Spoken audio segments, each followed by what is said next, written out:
หนึ่งที่ไม่ใช่ Google Map ค่ะอ๋อเลยฮะก็ถามแล้วบอกว่าจะมาทาง Google Map หรือเอาทางที่มันเร็วกว่าทางที่เร็วกว่าขึ้นทางด่วนมาใช่ไหมฮะไม่ได้ขึ้นทางด่วนหรือขึ้นไม่แน่ใจเลยค่ะนั่งทำงานมาในรถ All right, good evening, everyone. Tam, can we have a bit more volume, please? Thank you. Always love it when I can hear my own voice. Good evening, everyone, from the Foreign Correspondents Club. Thanks a lot for coming along for tonight's hopefully very topical discussion as Thai politics continues to squirm and wriggle its way towards some kind of conclusion. Everyone who wants to, you take your seats and make yourselves comfortable. Anyone who doesn't know me, I'm Jonathan Head. I'm on the board of the club and also the BBC's Southeast Asia correspondent. And I can't remember how many Thai political panels I've done, but I'm sure I'll do many more. I can't think of a more interesting time to have one right now. I think I've just written a piece for the BBC, which will be going out once we know what the outline of the new government's going to be, describing the stars in the Thai political constellation being rearranged in quite a profound way at the moment, with a lot of changes happening. Just a reminder to those of you who are not members of the club that we would like you to join. If you enjoy coming here, it's worth it. We need your support, and you do get a lot of benefits. Membership is the life of this club, and so any of you who are not members, please think about it. Very easy to join. There are membership forms up by the door. We have a couple of regular events that you need to know about. We have every Tuesday we have a chess night. That's now being expanded to be a board games night as well. So if you're into different kinds of board games, a whole crowd of people come. The club is devoted to it for that night, and use the space of the club to play a range of different games. And on this Friday we have our monthly FCCT trivia quiz night. It's quite challenging. It's always a lot of fun. And if you happen to be on the winning team, you can hold your head high around Bangkok. There's the small bonus of, I think, 1,000 bahts worth of drinks at the club. But if it's a team of 7 or 8, you can finish that off in about 5 minutes. But it's a really good night. Please do come if you can. We have a couple of events in September you should think about. A very powerful film from Myanmar on the 7th of September. It's basically a long film made up of lots of shorts, people talking about what they've lost and what they've endured since the coup, very personal stories. And we have an evening on Friday the 8th of September showcasing Thai wine and cheese. If that doesn't sound so appealing, some of the cheeses are really good. Thai wine is always a work in progress, but as it's Gramonte who are coming, you can be sure that they'll be the best you can get here. Should be a fun night. But let's get on to this evening.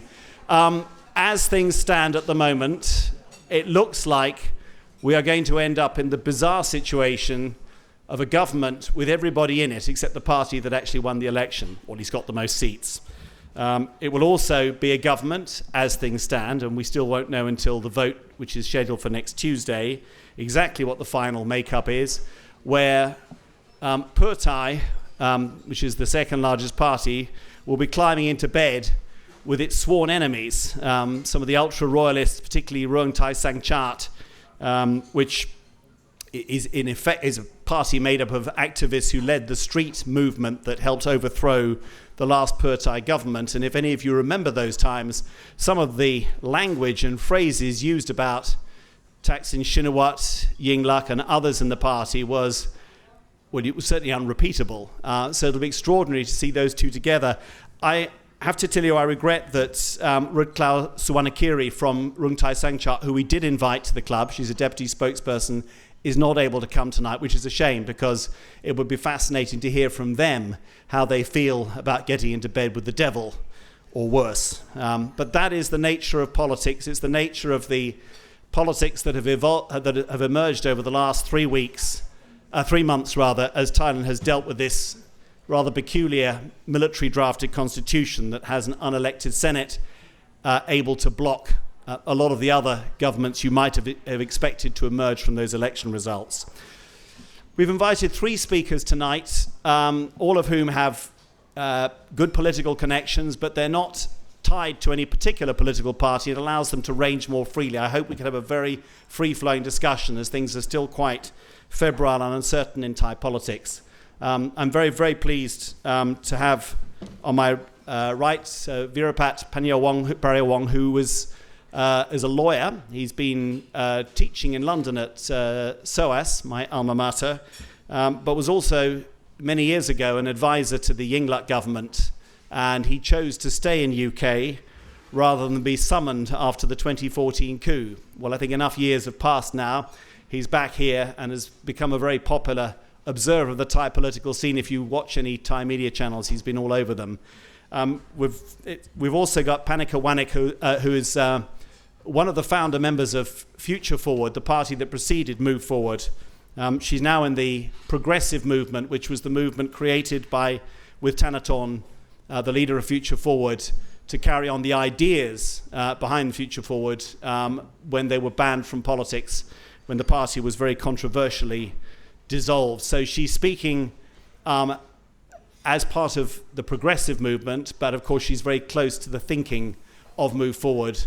She knows a lot of the discussions that have gone on, and she's very supports their reform agenda, which of course was what they did so well on during the election. And finally, last but definitely not least, Tom Crusoe, a businessman, fingers in many pies, a very prominent social media commentator himself on Thai politics, and Tom networks with all sorts of people, and he knows a lot of the political players and is privy to quite a lot of their own thoughts and discussions, and has quite pronounced views as well on what is going right and what's going wrong in Thai politics.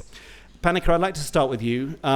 Your party, when you were in the party, did unexpectedly well back in 2019. You survived, or the party survived in its new incarnation, Move Forward, and stunned everyone with the support it managed to get in the last election. 3 months later, we're in the bizarre situation where Move Forward, despite that incredible showing, is almost certain to be forced into opposition. What do you make of what's happened in the last 3 months? Thank you, Haidt. And I make a very big disclaimer here that I'm not speaking on behalf of the Move Forward Party, but yes, I helped founded the Future Forward Party, the first generation of the party, and yes, I helped doing the campaign during the election. But now I am just an observer, closely observed, and I really know many of them, the leadership of the party. They are all my friends, and so I might have some information to share with you informally, not as a spokesperson of the party, but mainly I think 80% of what I am going to say tonight will be viewed as my personal opinion, not of the party or a statement from the party at all. Okay, end of disclaimer. So there's some legal constraints in this, so I'll have to make it. I think I'll have to speak very frankly here that the voting result from the May 14th surprised us all. Us all mean the whole Thai people and also the party. Before the election, the landslide campaign of Pheu Thai was so powerful, and as I was one of the campaigners for Move Forward Party, formally at that time, it was a very challenging task for us to beat the landslide campaign, because Thai people love to choose a winner, right? No one want to choose a. In Europe or maybe in other part of the world, it would be different. You choose a party you love, you are loyal to. But in Thailand, yes, of course, people choose a party you love, but normally people will not vote for the party that will not win or not likely to win. So that's why the landslide campaign was very powerful. More than that, the Thai Rak Thai, the first generation of Pheu Thai party, the Thai Rak Thai did that before in the past, nearly 20 years ago. So that ensured Thai people that the dream of landslide win will come true after the election date. That's why before the election, no one in the party, no one who did the campaign expect to win big. We expected the best case scenario for Move Forward Party was to win enough to make a leverage for us to ask to join a coalition.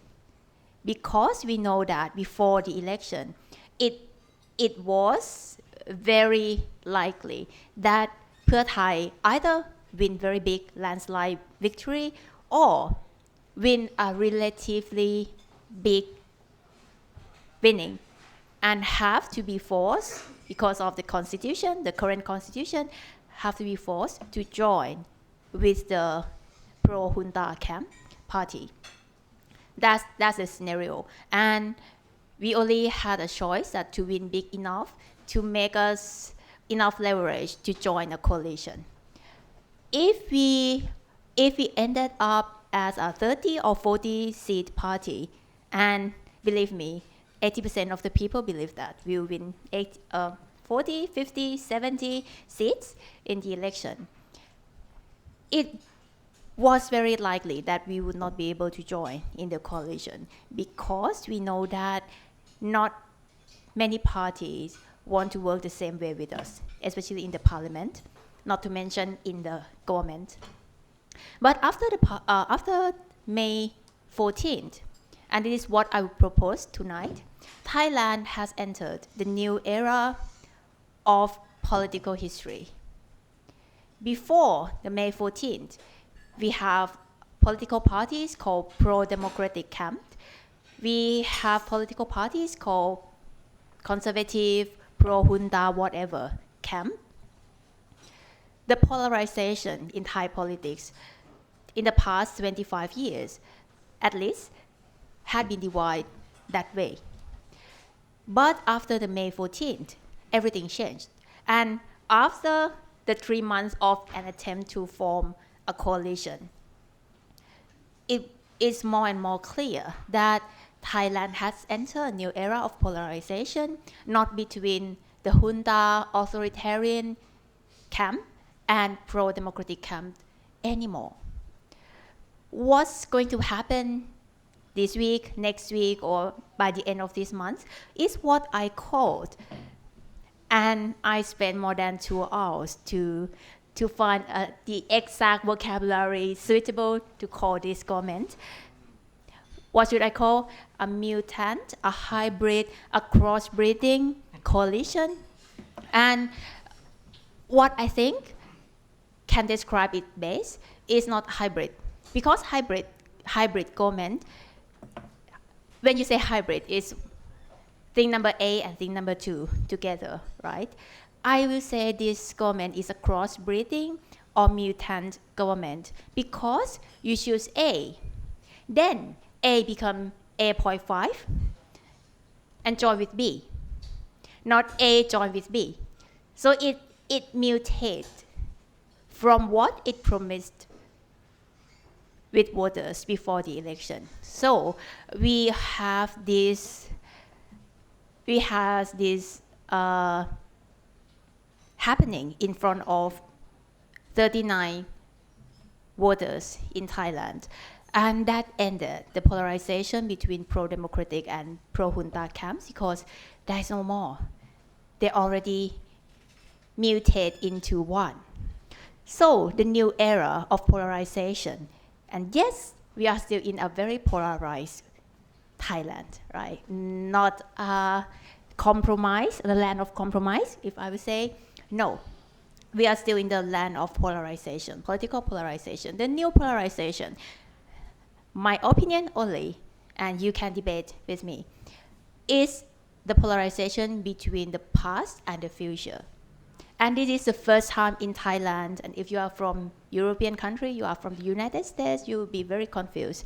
In Thailand, it is never easy to separate between conservative and progressive political parties because political parties never fully represent those ideas. But now it's become very clear that political parties in Thailand has been divided into the past camp, I call the past, that's pro-status quo conservative camp, who want to keep everything the same.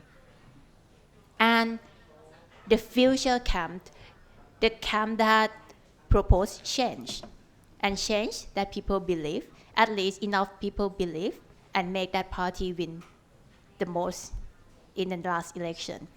So we are going to have this kind of polarization.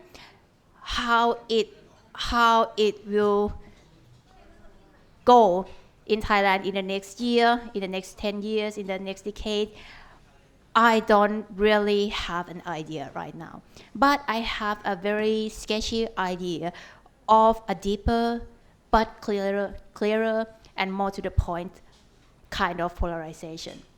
In the past, people are divided into different colors, red, yellow, multi-colors, green, blue, and people fight each other. Now I think people see clearly what and who they are fighting with and fighting for. And I think it's a long, tough road, but it is a good direction and right direction. Yet a long road we are going to fight. And the next election hopefully will happen not in the next 4 years, but maybe 2, as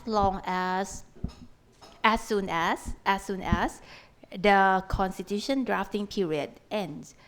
I think unavoidably people are going to call for the fresh election, and hopefully we are going to have the next election, and people are going to decide again under this kind of new polarization how they are going to vote, and we'll see a very exciting moment of the Thai politics. I will finish my proposal here. I wanted just to quickly follow up. Do you believe that in some ways Move Forward is better off being in opposition? It can stay clean, it can keep its reputation pure, not be sullied by getting into the business of governing.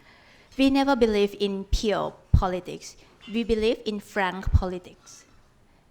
Politics that you speak frankly to the people and you just do your work, you propose your policy, and you just keep that in mind all the time before and after the elections.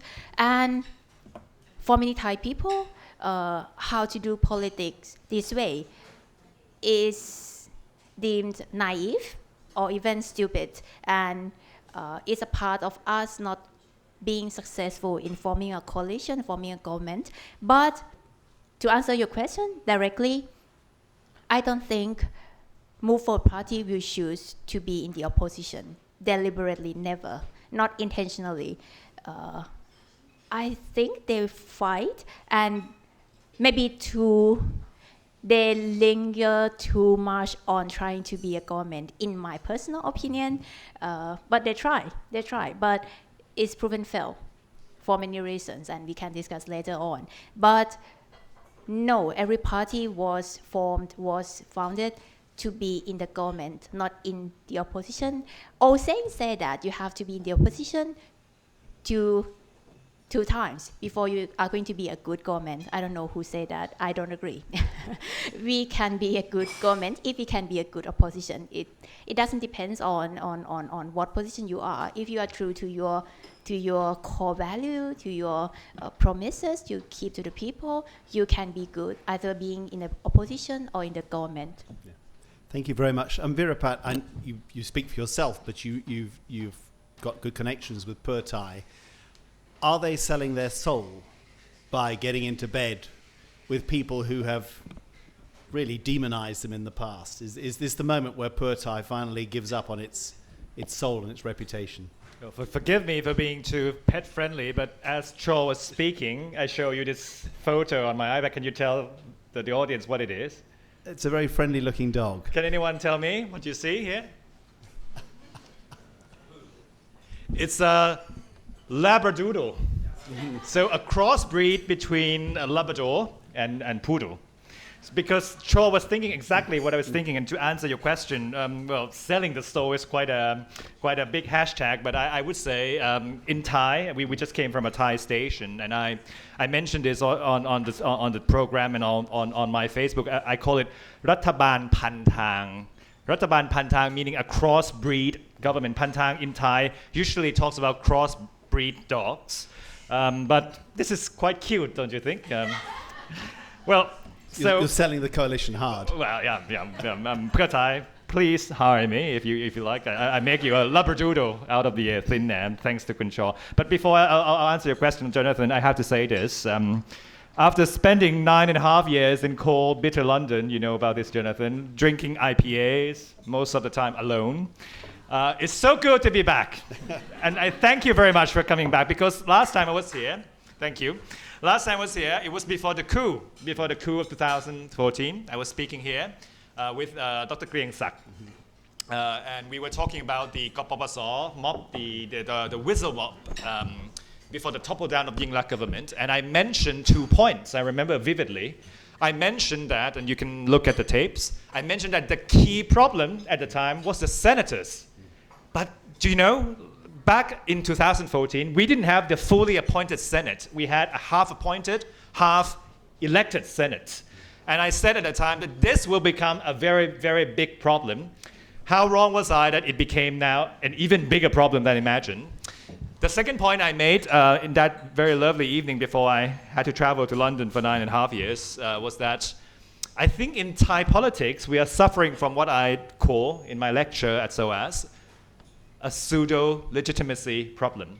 And when I say pseudo-legitimacy problem, to make it very easy to imagine, you can think about those pseudo-scientists who came on TV or on YouTube and tried to sell you drugs or these magic potions. It's the same thing, but these are the lawyers, the academics, the former university professors who join hands with these military generals and say, okay, we're going to draft this constitution, we're going to have these senators, we're going to have a referendum, which is so difficult to reach. And finally, they can claim that, okay, we have to follow and adhere to these so-called constitution. And this is the key problem, because in Thailand, at least for the past 20 years that I've been old enough to remember, since the 1997 Constitution, I'm sorry, I'm starting to get into my lecture mode, but since the 1997 Constitution, which is the starting point of the modern Thai democracy, in my opinion, we've been we've been segued into what I call the pseudo-legitimacy problem, meaning that we are living in a situation where we are accepting, in a way, these illegitimate institutions, the Senate, that came from this so-called constitution that came from the military intervention.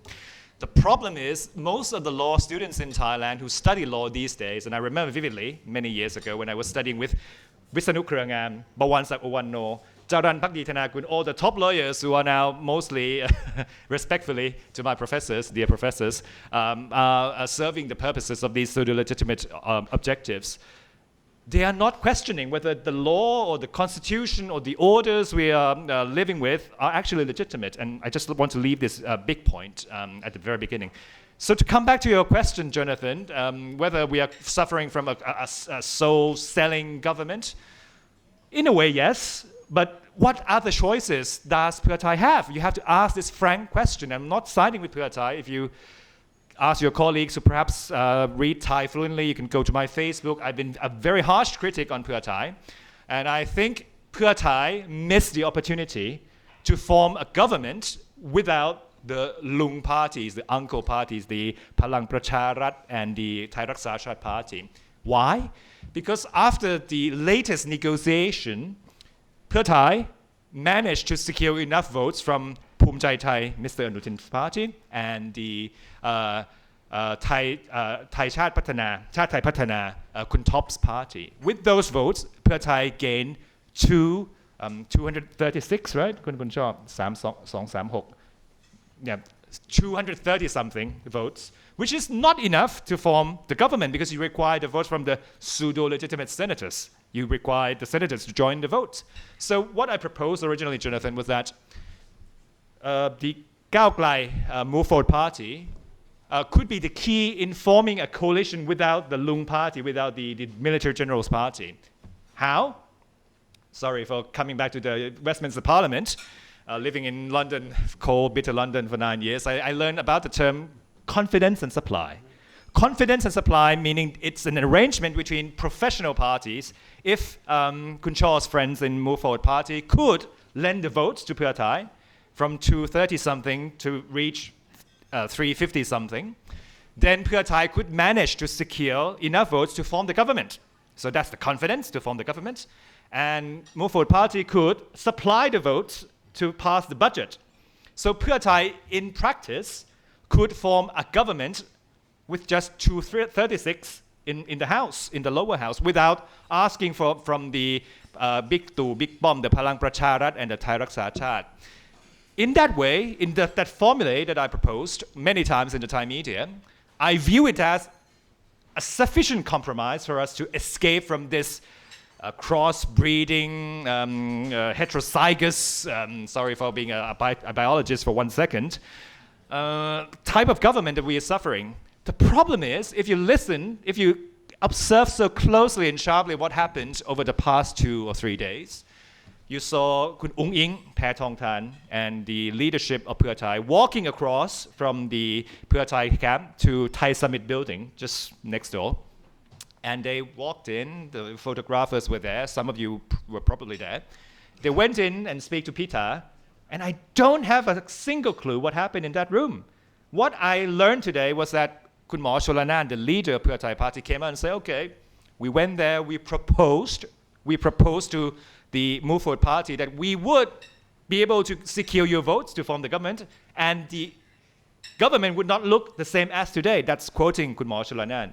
And you have to ask your teams to look at this very, very exact phrase, that the government today would not have been the same with the votes from Move Forward Party. So my question is, what happened in that very room in Thai Summit Party? Did Kun Pita reject, or did Kun Pita said, perhaps let me think? According to Kun Mo Cholanan, Pita said, let me think, let me check with the people who vote for Move Forward Party. So Pita expressed concern, expressed doubt whether that formula, confidence and supply arrangement could work. But sadly, Pheu Thai didn't wait long enough. Pheu Thai just went ahead and formed this current cross-breeding, heterozygous labradoodle government, which is quite sad because at the end of the day, Jonathan and ladies and gentlemen, I think what we are going to see is some kind of a sad and boring repeat of what happened to the predecessors of Pheu Thai, which are Thai Rak Thai. So this is from the 2000s politics, and Palang Prachachon, which are the two predecessors to Pheu Thai party. Back in 2000s politics, early 2000s, we had only one single party under Thaksin Shinawatra who managed to secure enough votes. Not enough votes, but the majority of the votes. The Democrats and the other parties could not manage to win enough seats to form a sufficient, significant opposition. And that led to the chaos we had today. We didn't have a two-party system. We didn't have two competing parties. But now we have. We have Pheu Thai, 140-something, and Move Forward Party, 150-something. The pseudo-legitimate senators forced Pheu Thai and Cao Klai, the Move Forward Party, to join hands and kiss and drink mint chocolate drinks, which is quite a funny thing. Which, when you want to, pardon the pun, shock mint in Thai, the mint chocolate creates political shock. People shock, and I said we shocked because of these arrangements. So at the end of the day, the question is, what happened between the negotiation between Pheu Thai and Cao Klai? And I don't want to place blame here, but I think both parties share the responsibility to form a government that serves the promise, the key manifesto, that is to escape the Lung party, that is to get rid of Prayut and Prawit and Anupong and all these old generals. But Pheu Thai failed. Whether that failure has, in a way, some consequence linking to Move Forward Party, that is up to interpretation. So that's the first point. The second point I like to say is about the constitutional arrangement that Kun Panika Shaw mentioned. And I don't want to bore you, ladies and gentlemen, but according to the so-called constitution, we might have to go through 4 more rounds of election in order to reach a new constitution. You have to vote whether you want to amend the constitution, then you have to ask the court to review, and then you have to vote for the new constitutional assembly, and the assembly then goes away and draft the new constitution, and you have to vote again whether you want to accept that constitution. So that's 3 or 4 already, and I think it's going to be a long, tough road ahead. The question is, what will happen in the meantime? While those constitutional legal experts debate and draft this new constitution, what I fear most, and this is my prediction here, I predicted about Senate and the pseudo-legitimate problem 10 years ago. I'm going to make another prediction sadly, Jonathan and ladies and gentlemen, we might be looking at the downturn of the Pheu Thai movement. And when I say the downturn of Pheu Thai movement, I don't just mean the Pheu Thai party. I mean the movement that started after the 1997 constitution, the movement that started with Thaksin, Thai Rak Thai, Palang Prachachon, and now Pheu Thai. And what I fear is the voters who used to support Pheu Thai would transfer their votes and support to the Move Forward party. That might sound good for the Move Forward party in the short term, but in the long term, it would create another anomaly, that is, Move Forward party would be so supported by the people without any real contenders. And we've all learned from the political history what happened when you have a single party with so many voters supporting them. The generals, the senators, the courts would eye Move Forward party as the main target. So to conclude my early point, and we can add on later on, whether, to answer your question, Jonathan, whether Pheu Thai is now selling their soul, probably yes, but at the same time, it's going to be Move Forward party who might benefit in the short term, but will suffer in the long term. And the only way I see a solution out of this political mess, which has been going on for too long, is for us to be able to secure two main parties who are able to compete against each other. We almost had that. But Pheu Thai slipped. And in my view, Gao Glai didn't reach long enough. And I have to go back to my IPA now. Thank you very much, Virapat.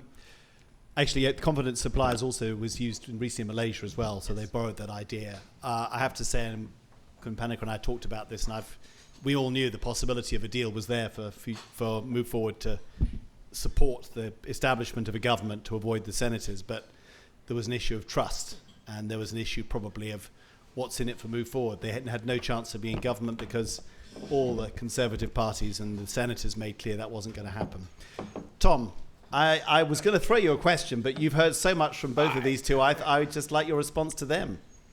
First off, thank you, Jonathan. Thank you, everybody, for taking your time to come tonight. Lots of traffic, but you all showed up. Wonderful. I'm glad to see so many people interested in our beautiful country. And I want to emphasize that word, beautiful country. That's why you're all here. You could be in Indonesia, you could be in Singapore, you could be in Japan, right? I'm sure that, you're all happy to be here. We live in a beautiful country. I feel a little old. Is the politics beautiful as well? It is, actually, and I'll tell you why. Okay? Because last week I got a chance to understand the word drama, right? This whole thing is very drama. But people don't check the facts. Because what I found out was the truth is not as exciting as what's made up, right? So fact one, by the way, I want to compliment these two. The future of Thailand is good. You know why? Because of people like this. Forget everything else. The BS you hear, the drama you have. We live in a country where a woman like Chaw can express her views, can be shown on Channel 7, can go out there and critique in a way that is acceptable by our cultural norms. And people respect her for that. That's why our country is going to move forward. We have a gentleman like him who decided that at a juncture in his life, it's better to not be in Thailand. But he's back here, he's well respected, not in jail. Okay? So to tell me that the future of the country is not going to be bright, I disagree. I'm very comfortable. In about 3 years, I'm at retirement age, right? But then my wife goes, you've been retired for 15 years. By the way, Chaw, I have to say something. I apologize for segueing. My wife, Bui, never comes to these things. She hates it. She's like, I don't know what's going to come out of my husband's mouth, right? But I go, I'm going to speak with Kun Chaw. Bui like, I'm coming, because I'm her big fan. I'm like, you're not my fan? So thank you for getting my wife out of the house. Fact one, when you say that the winner didn't get to be prime minister, that's wrong. In a coalition government around the world, The winner is the party that's able to form the coalition. Let's be clear. Okay? The rules are very simple. You have to get to 375. So to just say that the winning party got screwed, the winning party in England is the same thing.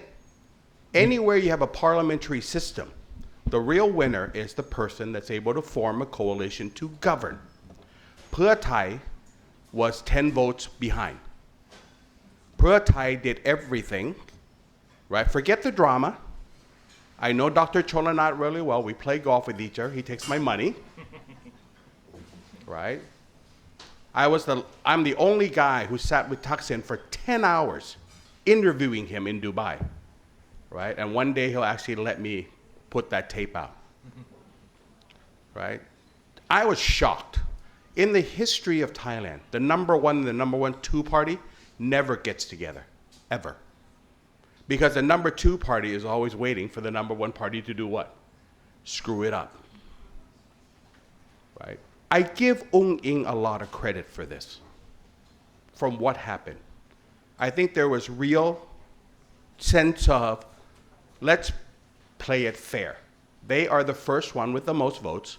If they can form a coalition of 375, we will support them. I think there was a real intent to do that. So that's fact number 2. Number 3, when the first coalition party cannot form 375, for whatever reason, is it not fair that the number 2 party gets a chance? Fairness, no drama. Let's go with the rules. I'm a golfer, right? I can't move my ball in the fairway, even though I kick it out sometimes. But it's a rule. The number 2 party gets to form a coalition. Right now, the only thing Pheu Thai has to think about, does it form a coalition with the Lung parties, or do they don't? If they don't, they currently have 261 if the Democrats play ball. I actually recommended to Pheu Thai, form it. Throw it right back at the senators. You now have and that's weird. People say, well, I can't govern with 261. The United States Senate has 50-50. And they're managing to move things ahead. At 261, you can govern. And my recommendation to the party was throw it right back to the senators. Because if the senators don't elect you, then it becomes very clear that the senators are not here to support any party except the parties with the 2 uncles in it. Then the people will really finally understand. Okay? But Pheu Thai has a major problem. And this is why I always call that the party's name wrongly. It's not Pheu Thai, it's Pheu Paul. Right? Their biggest concern right now is how to get dad back. Let's be clear, fact. You can argue with me, you can do anything, because a law has been changed to allow Thaksin to come back without having to spend more than 1 day in jail. And it was drafted by the former Minister of Interior.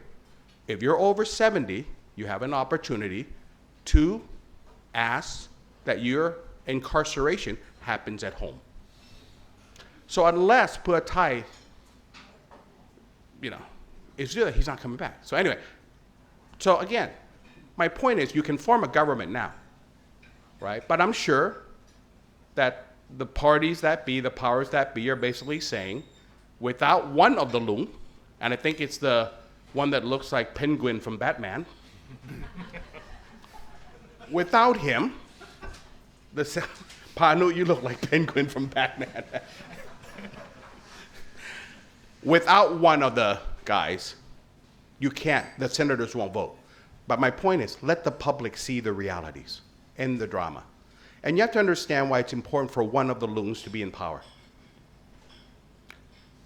Because of the armed forces.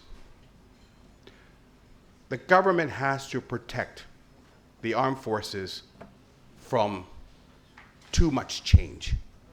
Too much change. And this is true in the United States. Are you telling me the United States is not run by the armed forces? The building of aircraft carriers, the planes, the wars that they fight? Right? So again, I think this is the problem. I'm hoping that Dr. Cholanat, I'm hoping that Ung Ing will understand. But it's a dilemma between, I gotta bring dad back, what's the reality? Well, you know, when you talk about a Labradoodle, I'm a French Bulldog guy. Tell me any coalition government, Israel, England, is there a coalition government that's not hybrid? Can you name one? That's the whole meaning of a coalition government. You bring people together. So I think it's a faulty, dramatic way of selling news when you say it's going to be hybrid, it's going to be zombie, it's going to be this. Even this was a hybrid. Pheu Thai and Move Forward is a hybrid government. One is very progressive, one is, but again, no coalition government is not hybrid. If you can name one for me, I'd love to hear it. Okay. 2, is Pheu Thai selling its soul? It's following the rules. Obviously, there are always extra existential reasons why, but on this one, they play with the rules. The senators, let's be clear. 10 years ago, Kun Ying Sudara Geyura Pananai were out there telling people, do not sell your soul. Do not sell your vote. But why did people vote for that referendum? People forget, because people were tired. People were tired of the street protests. People were tired of the yellows and the reds. People were just tired. And these very strategic thinking army guys, and be clear, Prayut is not a dumb guy. He is strategic. Gee, we better come up with this referendum why people are tired, which basically said, you know, let's get good people to help you, guide you in the election of the new prime minister. And people will say, well, that's not true. They weren't given a choice. They were given a pencil, and they were given a ballot, and they went into that booth. They could have marked it no. But the referendum passed because people were tired. And the army saw this, the power saw this, and they stomped on it. So to blame the current situation on purely the current power is wrong. People are funny. We don't blame ourselves, right? Thai people at that juncture screwed it up. Screwed it up because they were just tired. And this is the result of that laziness of the Thai people at that time. Lastly, we view politics from the lens of other countries sometimes. And people say, why aren't we like America? I'm like, why would you want to be like America? The United States of America, with 300 million people, educated, Harvard, Stanford, Yale, the best of the best, could be electing an indicted candidate to be your next president. Donald Trump was indicted in Georgia today. For what? For rigging an election. And yet, he leads every Republican poll. Tell me that's better than Thailand. England.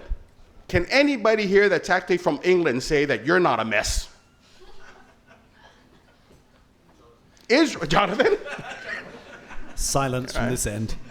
I have no idea what Netanyahu's doing with Israel. But again, each country has its own ways. We have ours. We have ours.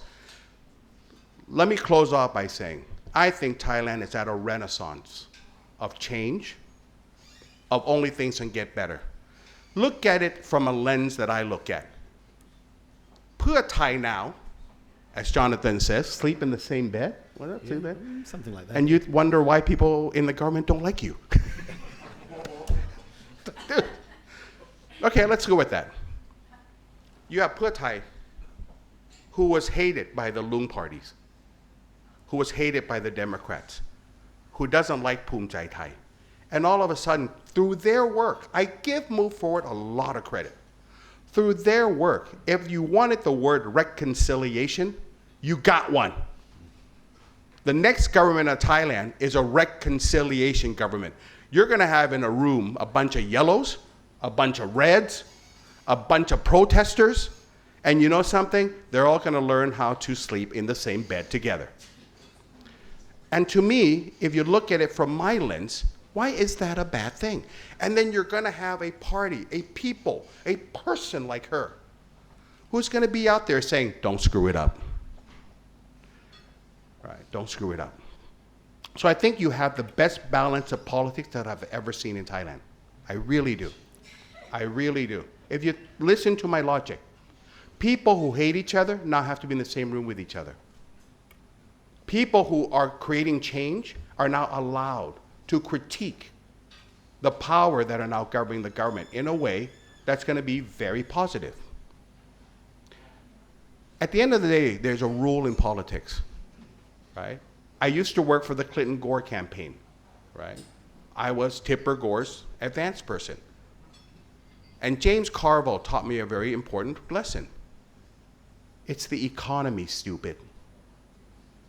It's the economy, stupid, right? And as long as this coalition can revive the Thai economy, as long as this coalition can make sure that the poor here are still being fed, the economy is going to grow. At the end of the day, I truly believe that the Thai government going forward is going to be an okay one. Because everybody asks for the same thing. Why can't we all get along? That's a Rodney King thing, by the way, for all you young'uns. You have a government now where they're all forced to get along with a monitor on the side saying, you guys better do a good job. Or else, what's the magic here? We're going to sweep you off in the next election. You have a government now that is under pressure to do a good job, or else the party will wipe you out. Does that put pressure on this current government to do a good job? Because if they don't, they will be wiped out. That's my sort of look. I'm very positive about Thailand. I think there's too much drama. You know, I was a part of drama. I find it interesting. I'm a spin guy. I was the deputy spokesperson for the mayor of LA. I work with Kun Thaksin. I work with Kun. Everybody says I'm Kun Anutin's bitch. That's fine. I'm okay with that. When in reality, I'm Jonathan's bitch. That's why I show up here. Is that true, Jonathan? No comment. I say this, guys. I'll speak to you about it afterwards. There's a book. Have you guys read Good to Great? Good to Great, right? The book Good to Great. What's the enemy of great? What is the enemy of great? Do you know? Good. The enemy of great is good. Thailand is good. And it is good. Right? All the drama, all the things, the trains are still running, people are still being fed, right? It's good. It can be great, but it will be. It just takes a little time. And it takes young people like this to continue in their fight. But I wouldn't say fight to win or lose, the fight for the country. I am so happy of what I've seen. We wrote. I call him all the time. I like the guy. Funny glasses, but I like the guy. Right? I like him. Ung Ing, I think, is a breath of fresh air. I've seen this young lady ever since she was like 12 years old. She's grown into a wonderful woman. I compliment Chaw a lot. I do. I don't know her, but I do compliment her because it takes people with guts. What you have now is a generation that's being built up who now have guts. Rome was not built in a day, but it had to have that first start. Move Forward has only been around for one election cycle. How amazing have they done, right? What's going to happen as they keep moving forward? And that, my friend, will make Thailand great because the threat to the power is that they will wipe if these guys don't do a good job. So I truly believe that they'll do a good job. I think the economy will be robust. I think you'll see a lot of changes in the laws because I think even Anutin, Cholanat, if Pheu Thai becomes a prime minister, I think they have to change some of these basic laws. I know one of the laws they're trying to change is your visa situation. They understand that we have to be more friendly to foreigners. I've spoken with that.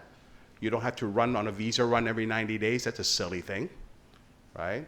Like, for example, during this government, I was able to suggest a change in how remember I used to have to fill out a bunch of forms when you came to Thailand? I made a suggestion. Why? And because of this, they said, well, okay, let's get rid of it. So again, change will happen. Be patient. You live here. Enjoy our country. Right? Enjoy. There are people who hasn't been here in many years, and when they get here, they love it. It's a beautiful country. Don't fall for the drama. Listen to the facts. Thank you. Thank you, Tom. That's a very sunny outlook. I have to give an opportunity, I think, for the other two speakers at least to respond. I mean, Panaki, you've been told essentially everything's wonderful and you should have a wonderful time. Your party you're associated with should have a wonderful time in opposition. What do you make of it? I wish I could be a very optimistic person just like him, because it would be a very happier life to live in Thailand. But many points. But I will not respond to every point I question. Maybe 2-3 points, important points. The first point about the government of reconciliation.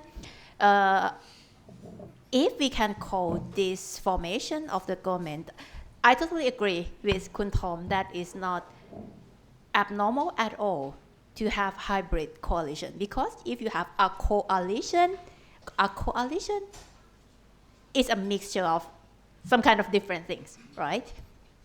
That's why I call it mutant, because it's not a coalition of A and B and C and D. That is normal coalition of the government. But it is when you choose A, then A turn to B, and B form a coalition with C, D, E, and F that they promised not to join. That's why I call it mutant, first point. The second point, from this mutant government, to what extent this government can serve the people. Because in the formation of the government itself, it is very clear to all voters that what's in their mind when they do that job is not the people who voted for them. Because the vote, unfortunately, ended already. They don't have to care for the voters anymore. What they care was the voices of the powerful people in this country. And to form a government according to the powerful people wanted was their priority in these formations of mutant government. This is the genesis of this government of reconciliation. When we see things this way, very pessimistically, unfortunately, I wonder to what extent this government can keep the promises to the people and can have a law, a set of policy that truly benefits the people. The government is going to do what? Military reform. Look into their eyes. Do you truly believe that this kind of government can do a military reform, which never happened, hadn't happened in Thailand in the past 100 years? The last military reform happened, if I remember correctly, during the reign of Rama V, the modernization of the Thai military. Do you truly believe that this mutant government will do the military reform? I don't think so. Do you truly believe that the constitution rewriting process will be free and fair? I hope it will be free and fair, but I don't think so. I don't think so, because the current government, as Ajahn Rirapat said, is a genesis, the ring of power of this government. I'm a fan of a lot of rings. The ring of power is this constitution. So, do you truly believe that a government that was formed by the power, by the pseudo-legitimate power of this constitution will destroy it? No, I don't think so. Do you truly believe that this mutant government will make economy fairer, more equal to the people, share a more bigger chunk of profit to the general public? I don't think so. Because there are so many powerful people who own big conglomerates, who benefits from this kind of monopolization of economy in the past 50 years. And they support these parties. So I don't think this government of reconciliation will do anything good for the people. I am pessimistic, and I hope with all of my heart that I will be false. I will predict everything that is not true, but I don't think so. Second point, and I will make it very quick. I love the word pseudo-legitimate. Pseudo-legitimate crisis. Pseudo-legitimacy crisis. I have another word because I am a linguistic nerd. A pseudo-crisis created for one party to make things this way. Pheu Thai try, and fair enough, they can try to legitimize their decision to form this kind of coalition. Pheu Thai try to say that we are in a crisis and there is no choice left for them to do any other thing. They have to form a government because the country needs a government. Yes, the country needs a government, but I call it a pseudo-crisis because this crisis is self-made by Pheu Thai itself. From the first moment, Pheu Thai stepped out of 3-1-2 coalition, the 8-party coalition. They created this crisis. They created a loophole of opportunity for the Lung's party, Uncle's party, to have another chance to resurrect into Thai politics. So I think this country is in a crisis. It is not a crisis, but in a pseudo-crisis, a self-made crisis made by a political party who really believe that the coalition of the government will have to be made this way to please the powerful people of this country, and that's the only way to move forward. And not move forward party, to move forward. Different part from move forward party. Thank you very much. Look, there's a lot more we could say, and I'm sure a lot more we will say. Can I invite members of the audience to put questions to the panelists? And I would like, if possible, to prioritize working journalists, if there are any. Well, I know that some of them in the audience. Do make a point of identifying yourself. There are still journalists who are working?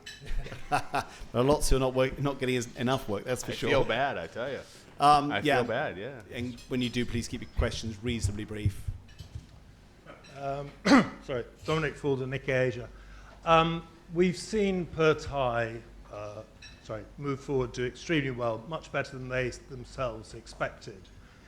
Do you think they mishandled the tactics that they adopted by over-prioritizing the whole issue of Article 112 instead of focusing on getting themselves into government? Because, as we've discussed, the Constitution is almost impossible to change. Laws are very difficult to pass. And having found the result of that election, it would have been impossible for them to change the law. So did they mishandle it by hanging on to this issue that was so explosive and inflammatory?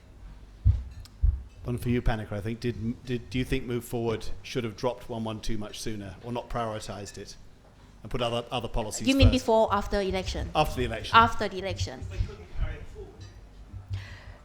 The Move Forward Party had a discussion, a very heated, serious discussion on this point, how to do with 112.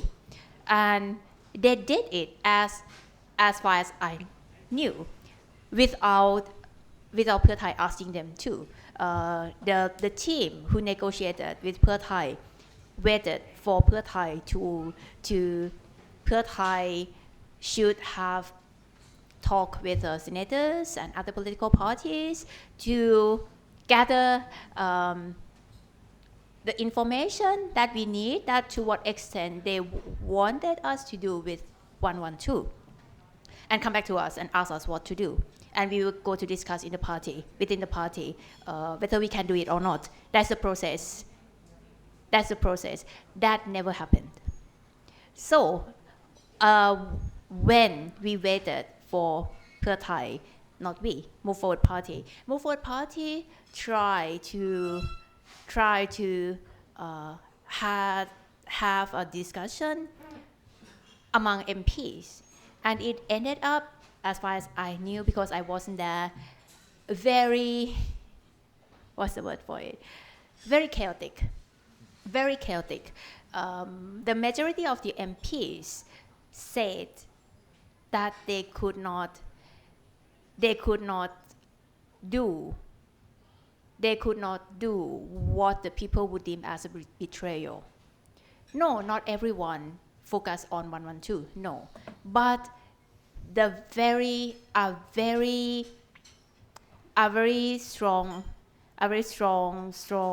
like, the good thing about Move Forward Party, they speak frankly, true to your heart. That's how the party portray to the people, and that's what the people want when they voted for Move Forward Party.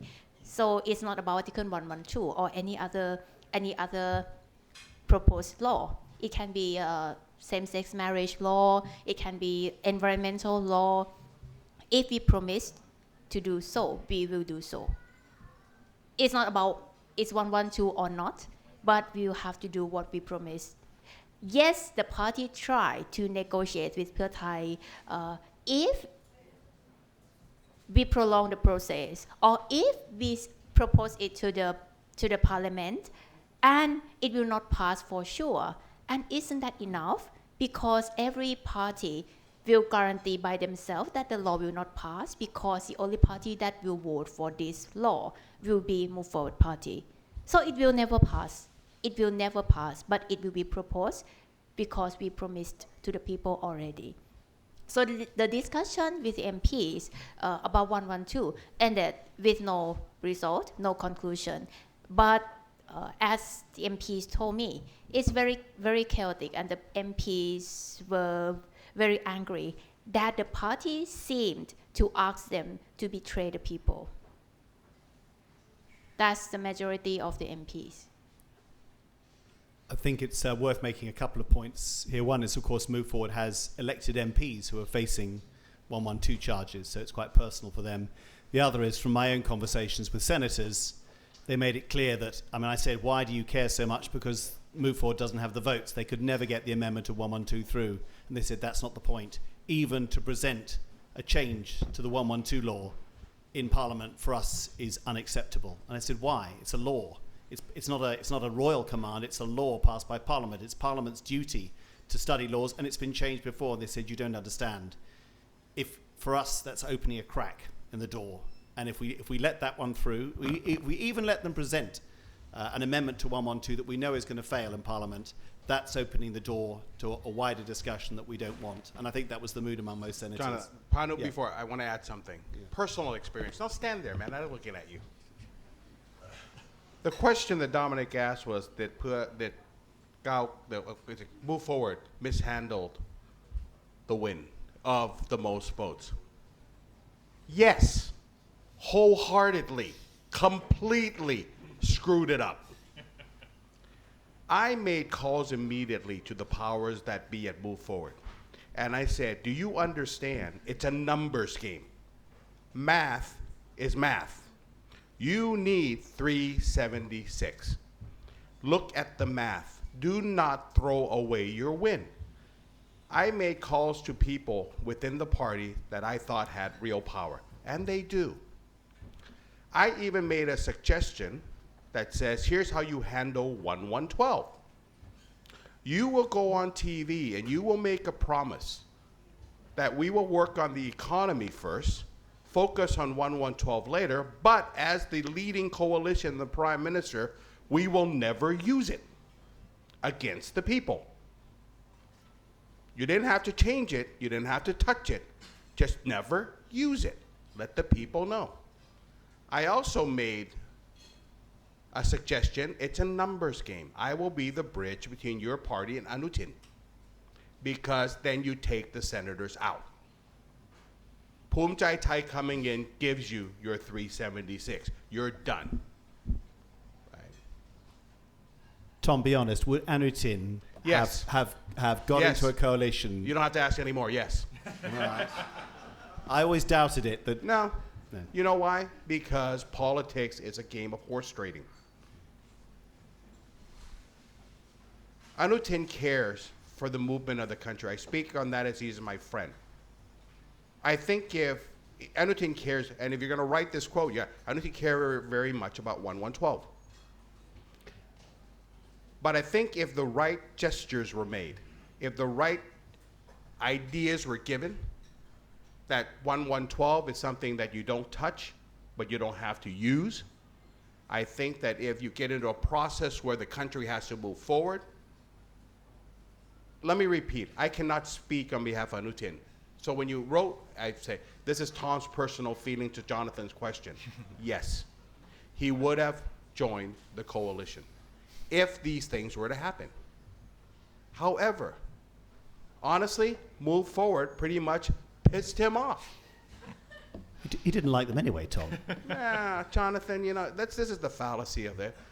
Politicians hate each other and then they go drink behind the room. This is reality. I don't care. I'm not here to talk drama. This is realistic, right? It's what it is, right? It's about horse trading. It's about who gets what. It's about what's best for them, what's best for the country. Those are the realities. Anutin may dislike, I don't know, I'm not him, but it didn't mean that with the right path, with the right messaging, that would not have. How about this? It was never tried. And it would have ended the debacle. So my question is, why was it never tried? Because people are set in their mindset. I'm not sure that. Well, I just want to let before you bring you in, Vera. Can you give me 30 seconds? 30 seconds. Take more than 30. I know you know. Okay, quite a lot about 45 seconds. I'm timing you. Because Kun Tom is a very close friend to Kun Anutin and maybe joining in on his private jet sometimes. And yacht, and jet, and cars. I'll admit it. I live vicariously through I Anutin. have only 45 seconds. I'll give you 45 So, more. okay. You've got a minute. So, It's yours. I really want to know it's true or not. Please ask Kun Anutin for me. It's true or not Let's call him. that Kun Anutin told one of Move Forward Party MPs, not my MP, one of my MP, that the real reason he's not going to join coalition with Move Forward Party is not about 112. Yes, he's pissed off with 112, but it's not the main reason. The main reason was that one of our MP brought a case against Kun Saksayam, his Secretary General, to a constitutional court, asked him is true or not. Well, that pretty much answers. Another 20 seconds. Yeah. Okay. For your information, Yes. information only. Another indicator that Move Forward Party might not mishandle it. I don't know. I'm a supporter of the party. Maybe it really mishandled this. But another indicator was that nearly every political party except Chhat Pathana Kla, when they did press conference, they didn't state that they are not okay with 112, but they stated clearly that they would not join a coalition with Move Forward Party. Why? Because at that time, the news about the party discussion with MPs about the possibility of doing something with 112 spread. And those parties hesitate and were afraid that the Move Forward Party might compromise on 112, and that will give no reason for them not to join the coalition. That's why all of them, except Chhat Pathana Kla, said, I would not join coalition with Move Forward Party with or without 112. I agree with you, Jonathan. She answered your question through the Yeah. fact that she said that it wasn't about 1112. She again, Yeah. you asked the question. Sure, fair enough. She answered it for you, and that's why I said there was a moment there where they could have came over, and if it was as simple as Cao Klai going over there and saying, okay, we understand. Let's work it out. So she just answered your question for you. Yet, yes, there could have been a coalition between Phum Chai Thai and move forward. Vera Pat, let me bring you in on this. I just first like to ask my friend Panu to sit down because this is going to take a bit of time. Oh, No, we sorry. don't like to hear that, but speed up. Yo, I gave interview to him the other day on my way, so this is a return of favor, Panu, I believe. So I can agree to both of them on certain points. I think I agree with Kun Chaw that this is a very unfair and red herring situation, which is in a way agreeing to Kun Tom. 112, as we heard from you, Jonathan, it brings back the issue of pseudo-legitimacy, because these magnificent majesties and fearful fragility we are living in is a house of dirty cards. If you are so confident in these magnificent, majestic institutions, why are you so fearful of these criticisms? So at the end of the day, I think, to be fair to Kun Chaw, I think Pheu Thai also bear significant responsibility for this whole mess, because Pheu Thai had the opportunity to act as the conduit. Pheu Thai could have very well played a role as the centrist party. Okay, this is what the Move Forward Party proposed regarding 112, lower the sentence, allow criticisms. Pheu Thai could have proposed something in the middle that might have worked with Kun Anutin. I don't know. I highly doubt that, but that could be an effort, and I agree with Kun Tom. I don't think we actually tried, and this could very well be the fault of both, Pheu Thai, Cao Klai, and the other parties. I just like to quickly touch, Panu, you'll forgive me. Kun Tom mentioned about Pheu Paw, or the For Dad party. And ladies and gentlemen, if on the 22nd, if my sources still confirm, we could very well see Kun Thaksin back in Thailand. And if you ask your colleagues to look at his Instagram or TikTok or whatever, he plays a song, I'm coming home, right? But it's been so many times The funny already. thing about this, right? Yeah, You it's know 30 what's funny times. about Thailand? This past week we had a visitor. We had a couple of visitors. Next week, the only person that has not come to Thailand is who? Taylor Swift. Damn! I can't get Taylor Swift I to got come. her tickets in London. So just to make Everybody's coming except Taylor. Just to make a very quick point, this is an important point. I'd like to ask all of you from this evening on, let's imagine Pheu Thai party without having to worry about Kun Thaksin.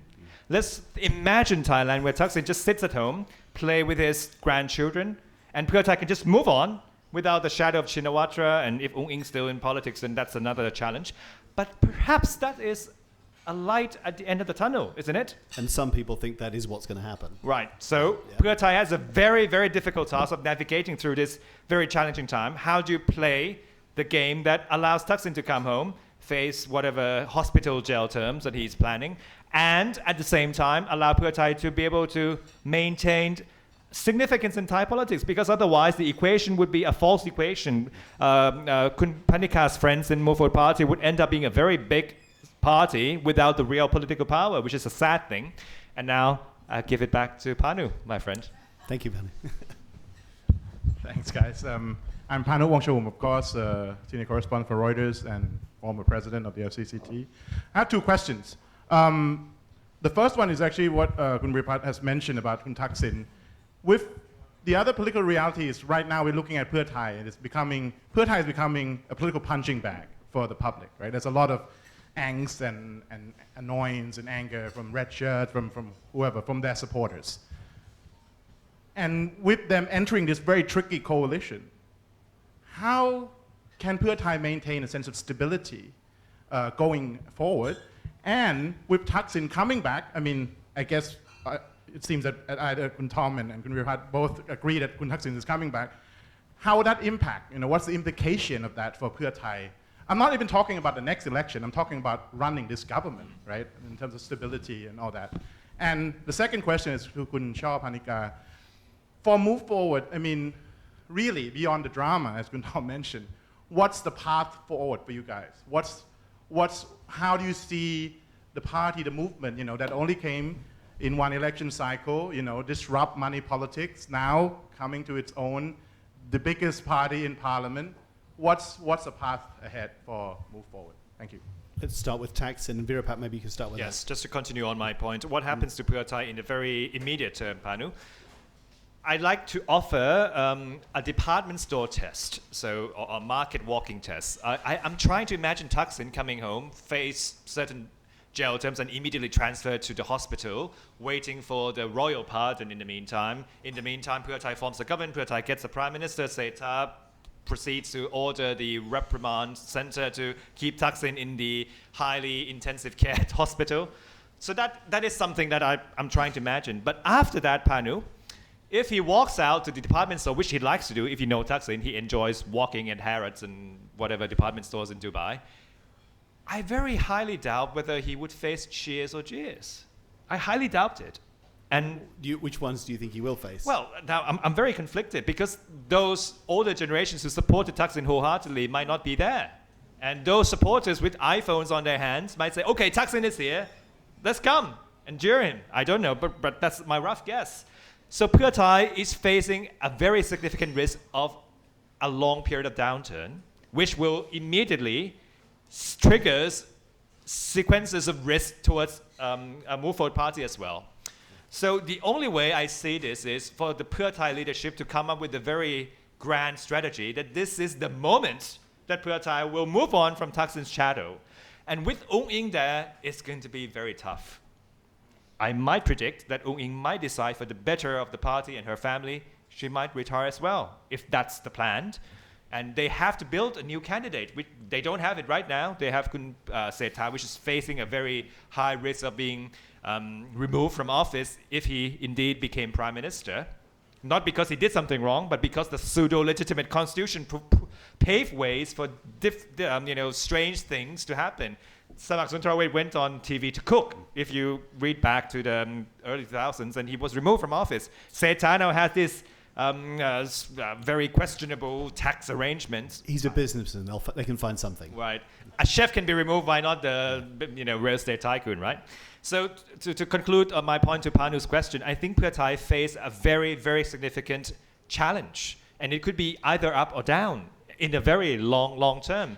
And if Thaksin comes back, Thaksin will immediately become a pawn because whether the air conditioning in his room would be turned on or off depends on who is in charge. And who's in charge is not really up to the voters. It's up to the senators, the courts, and the pseudo-legitimate mechanisms put in place by the junta.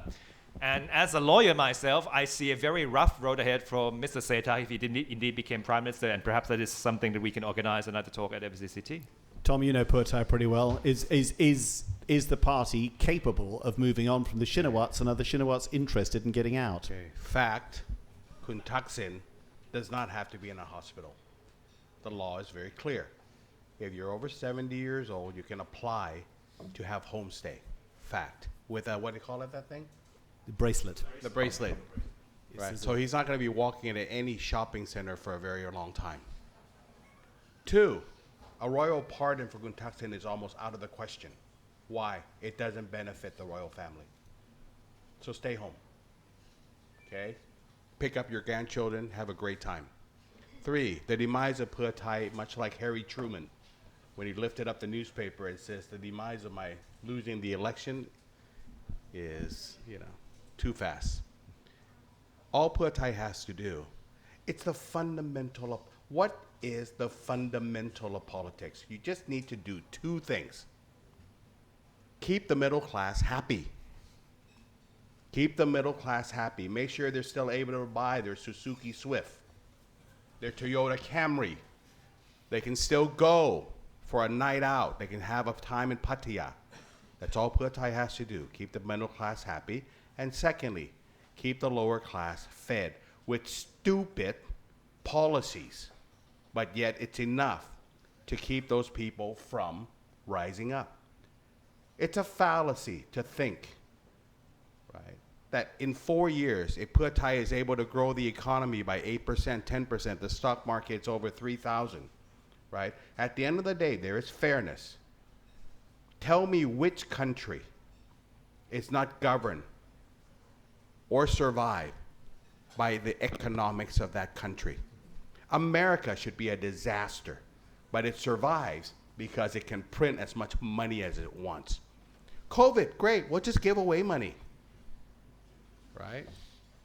So again, I think the demise of Pheu Thai is premature. It depends on what they do. But what will the Shinawats do? I mean, the Shinawats are Shinawats. They're going to be there. Right now, it's very clear. Thaksin will, who funds the Pheu Thai party? So it's silly to say that Shinawat will have no role. You want to get rid of Pheu Thai? Close down the Shinawatra Bank. It's very simple. Political parties are funded. In America, it's funded by $20 donations, right? In Thailand, it's funded by the heads of the parties, the construction conglomerates, the solar conglomerates, the power conglomerates. Don't be silly. Every political party is funded by someone. So you're going to tell me that all of a sudden, Thaksin and the Shinawatra family is going to go away. Well, if they go away, then Pheu Thai goes away. They are symbiotic to each other. There's no truth in the fact that Pheu Thai is not Pheu Paul. And if you think any other way, you're falling for the drama, right? You're falling for the drama. It's the economy, stupid. I was taught this in my political life, right? If the economy is good, everything is well. But however, I think the economy will be good. You know why? Not because of their only, but it's because of this group. They're going to do everything they can to make Thailand so good just so they're not around. And that's why I think Thailand, I'm very optimistic about Thailand. You finally have this push and shove, okay? So no, Thaksin will come back. He's just waiting. Obviously, the danger of Thaksin is who is the Minister of Justice. The rules are very simple. He comes back, he doesn't even touch the ground. Police will go into his private jet, not Anuchin, his. Okay. He doesn't even touch the ground. I know this because I talk, I'm one of these guys who I just want to know how it works, right? They grab him from the plane, they put him in a van. He should come back on a Thursday because if it comes back on a Friday, it's a trouble time because the courts may not be open. Yeah. So I have to come back either on a Wednesday or a Thursday. What is the 22nd? What day is that? Tuesday. Tuesday, exactly. He cannot come back on a Friday or Saturday. I understand that there's already paperwork that's filled out for him to go home, but no matter what, he has to go to court. He has to go to court. Then he actually has to show up in prison. It's from that moment, and this is what Jatuporn warns him. If there's not somebody that can control that mechanism, he could be lost in jail. He could be. Because once you're behind bars, you are behind bars. That's why he hasn't come back, because there's no Minister of Justice that can be clear that I will sign the form to let you go home. It's not that drama. It's just what it is. Right? And the law was changed by the former Minister of Interior, who now happens to be where? Where is he? Pheu Thai's party. Yeah. I mean, Somsak. Somsak. Yeah. Come on, guys. Yeah. Look at it logically. This is just the way it works in Thailand. Right? So I don't think it's a demise of Pheu Thai. I think they're going to actually be very strong. And by the way, when Thaksin, if he is lucky enough to be able to go eat his noodle with duck feet that he loves on Rama 4th, right? Interestingly, people will take pictures with him. People will go up and take pictures with him. Oh, he's a celebrity, of course. He's a celebrity. I've been through this last week, right? Yeah. People will take pictures of him. They will go, and they'll post it on Facebook and Instagram. And the cult of Thaksin will be reborn. That is Thailand, guys. Right, Chor, can I just bring you in on the question that Panu asked about the future of obviously the movement, but the party. With bearing in mind, of course, I mean, what is the likelihood that Gauklai will be dissolved by the courts in the same way that Anna Kotmai was? Before I speak about the dissolution of the party, speaking about the source of income for the political party, please be reminded that you can donate to Move Forward Party through the website, and we really need it. Website. Move Forward Party. You just search Move Forward Party donation. Unfortunately, if you don't have Thai ID card, you cannot donate, but you can still buy our things, our mugs, There we go. tumbler, T-shirts. Please, because we need money. I do actually have a Move Forward hat. And we are going to have a new collection next month, please. I think she's asking you to buy 50, Tom. Okay. Where the Move Forward Party is going to move forward. We are going to move forward the dissolution of the party. That is 80% sure. And now it's different. It's different from the time the Future Forward Party was dissolved.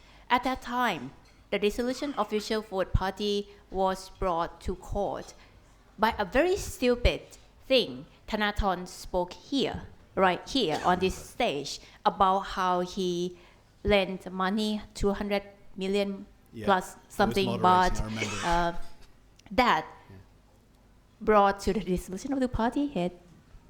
It's your fault, Jonathan. It's your fault. Just kidding. You screwed. Now we know who screwed it all up.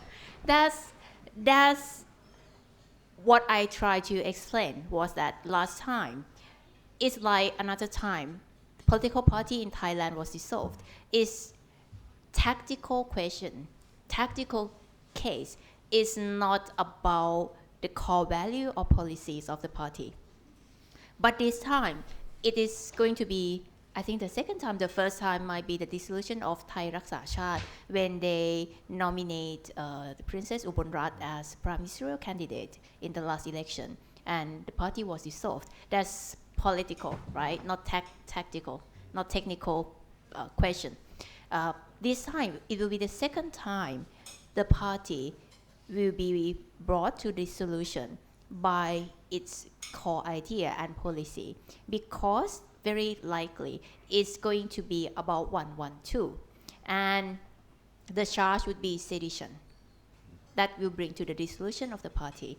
And very interestingly, we expect the dissolution might come at the same time as the beginning of the constitution drafting process at the end of the year, because Pheu Thai already promised us publicly that they are going to do it as fast as they can. So as fast as they can, because we did the timeline before, because we expected to be the government before, 2 months ago. The fastest, in the first cabinet meeting, the cabinet is going to have this done. And the referendum, the first referendum, you are going to have 4 referendum for the drafting of the new constitution. So the first referendum will happen soonest in November or December, but it can happen in November. So interestingly, it is possible that the dissolution of of Move Forward Party will be around the same time as the beginning of what the party asked for in the past 5 years. We are the first party that bring about this issue. Future Forward Party, Thanathorn was the first person in Thailand who speak about the redrafting, the whole thing, not just the amendment in the last election 5 years ago.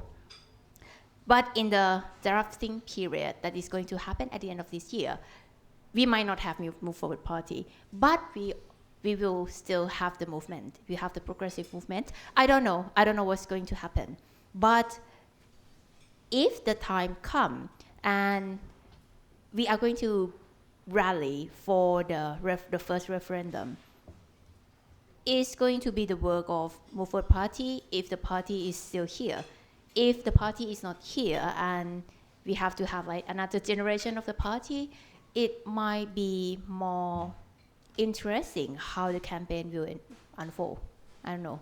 But this is what is waiting in the near future. And in the next election, to answer to Ajahn Virapat a little bit about the possibility of Move Forward Party without any rival in the election, I still believe that Pheu Thai is going to be are representative for a more conservative mind in Thailand. And Move Forward Party will represent a progressive camp. And that's what I say previously. The fight between the past and the future, the same old status quo, and a possibility of a better future for Thailand. Thank you very much. May.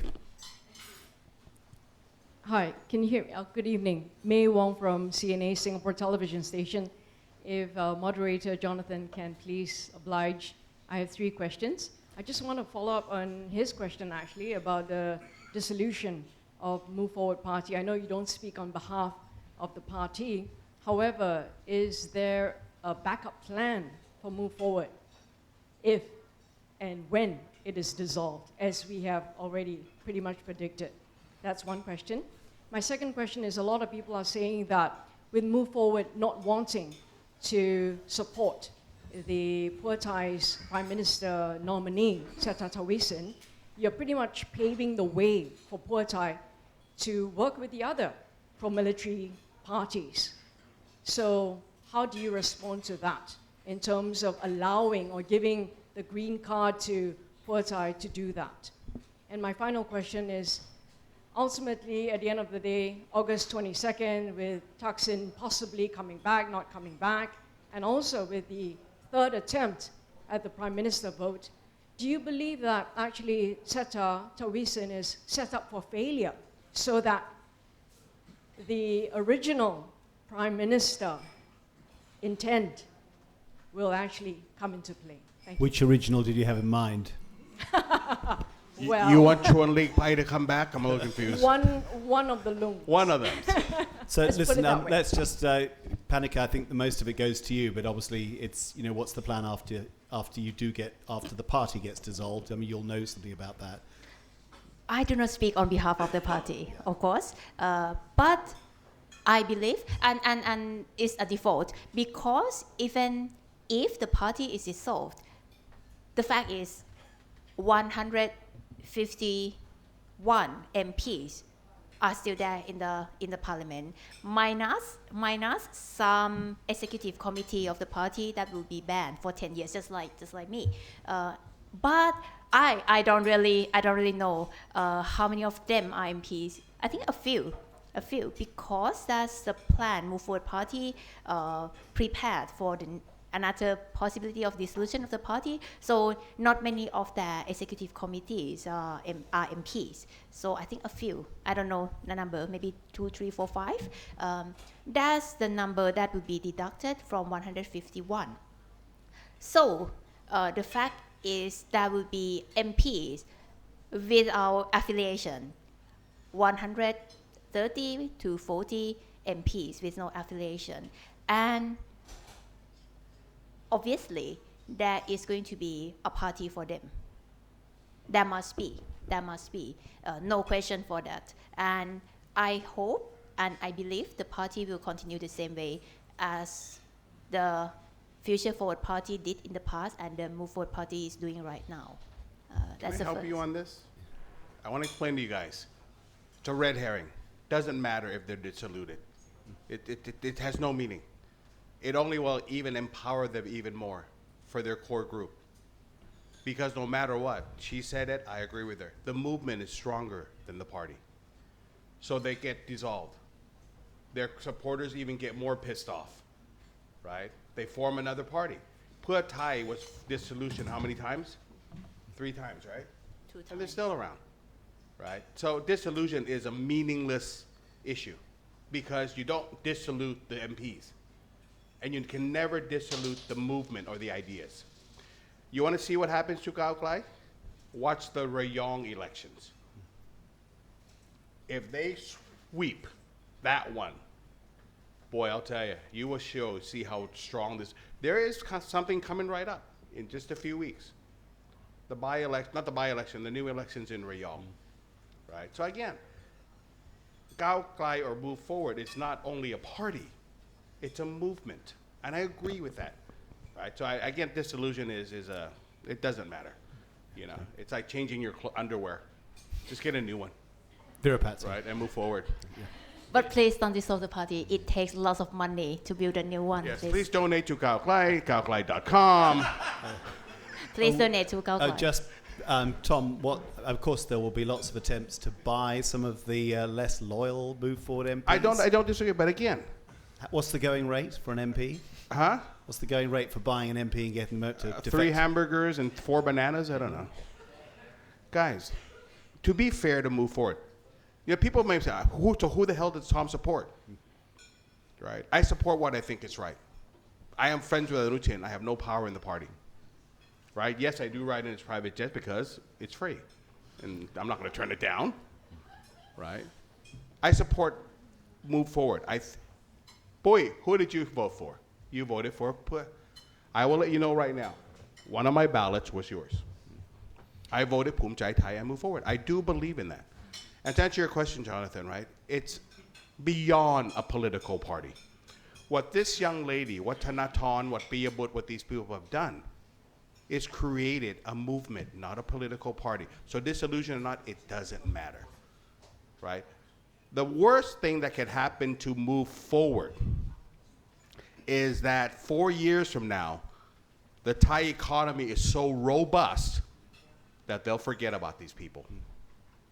That is the only danger to Move Forward in regards to true politics. Fairness comes through the back pocket of anyone's wallet. However, I guarantee you, and we wrote this, how much fun it's gonna be now that you guys can be in the opposition because you can nail everybody, right?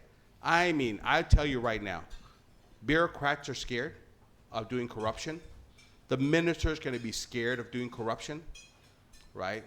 Why? Because of the movement of the people that now are going to have a field day on social media, nailing everybody they can.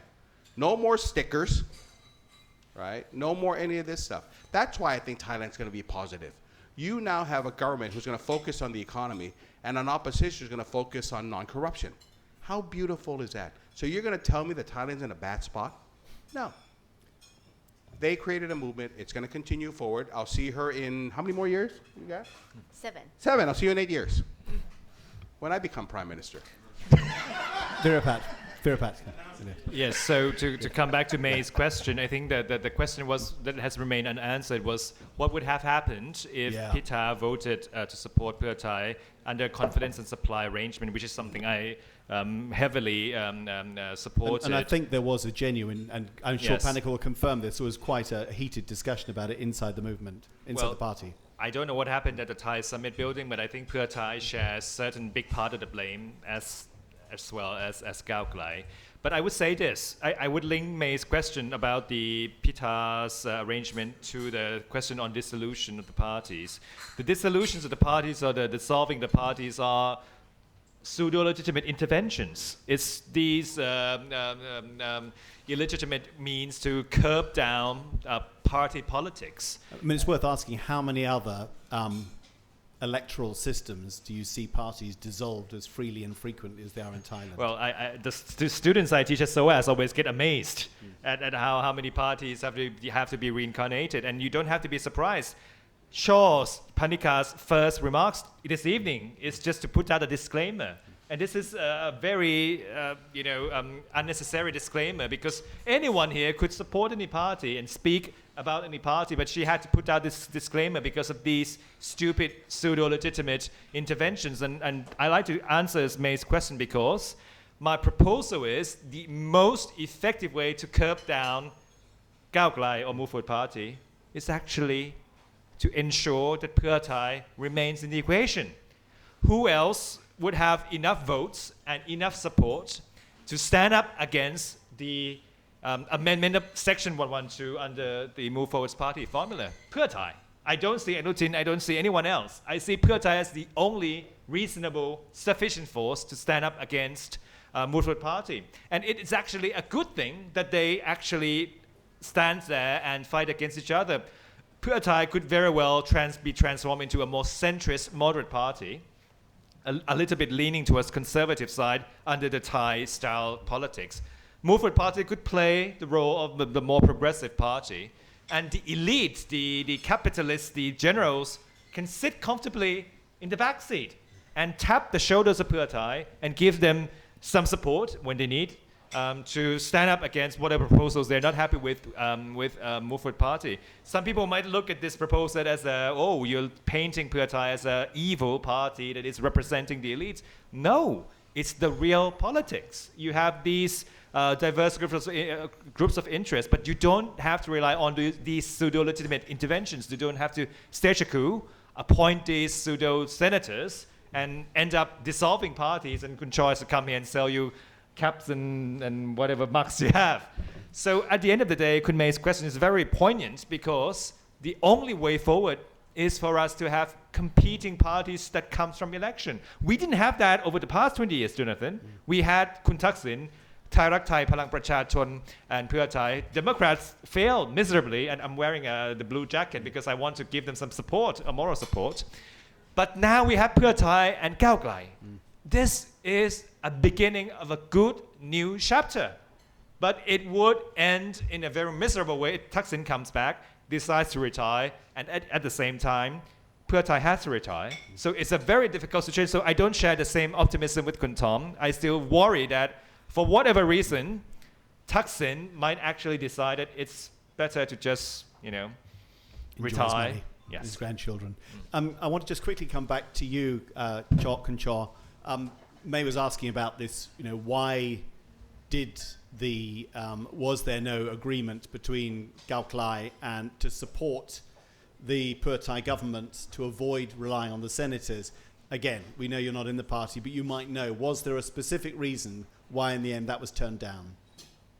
I will respond to Kun Mei and Ajahn Ripat at the same time. The first point about I believe that healthy democracy, you need a strong opposition.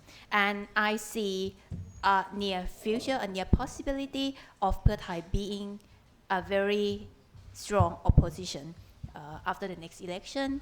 And I hope Pheu Thai will be so. But I don't think it's Move Forward Party's job description to help Pheu Thai being a strong and being a very powerful opposition in the next election. I believe Pheu Thai, as a more experienced, more seasoned party with more experienced politicians, will be able to do that themselves.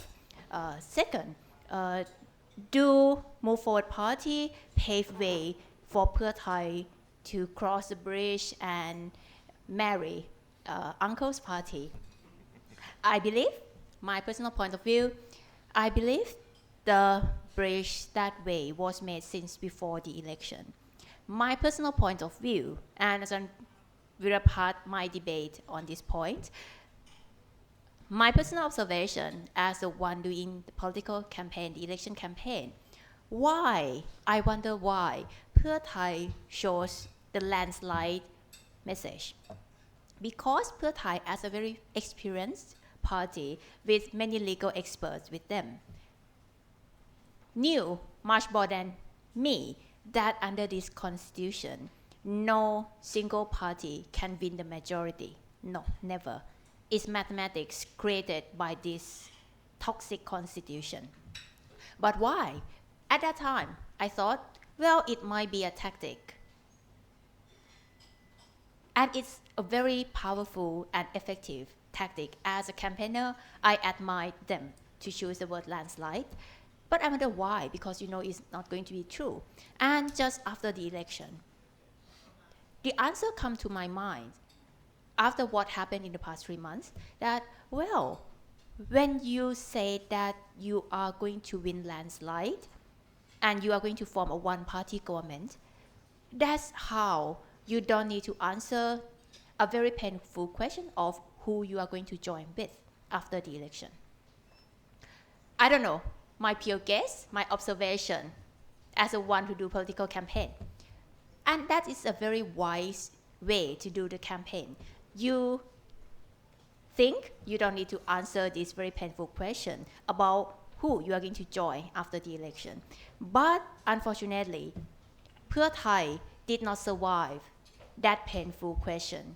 And during the last weeks of the election campaign, this painful question hunt after them, and they were forced to speak out to the public that they would not join uncle's party. And now we are here today. Now we are here today, and everyone know. I don't need to explain more. I think everyone is well prepared, but what was not on the plan? Number one, Pheu Thai was forced to say it out loud publicly during the debate that they would not join uncle's parties. And number two, Move Forward Party won. And that's how it made everything tough, much tougher, and not go as planned for Pheu Thai. And that's why it took 3 months to form a coalition. I think one Pheu Thai insider told me, he said we're, rather less politely, we're screwed from the front and screwed from the back, we can't move. And that was because of the need to get both the uncle's parties on board to be sure of having the senators' votes. I think they're in an uncomfortable place right now. I don't want to let the evening go on for too long because we'll exhaust our speakers. I'll take one more question if I could. Is that you, Sean? Thank you. Sean Boon Prakong, a Thai citizen. This question may or may not be a part of the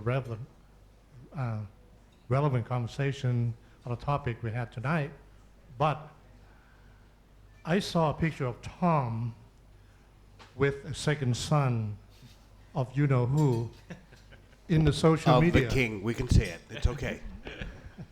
Yes, I think you get the hint. And I'm here just to hear how the whole process could start. Was the visit... You've been very coy, Sean. You can speak out, I think. I can, but This is a free speech forum. I have to watch myself carefully here.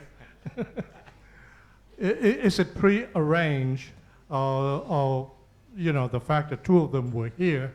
Could you elaborate?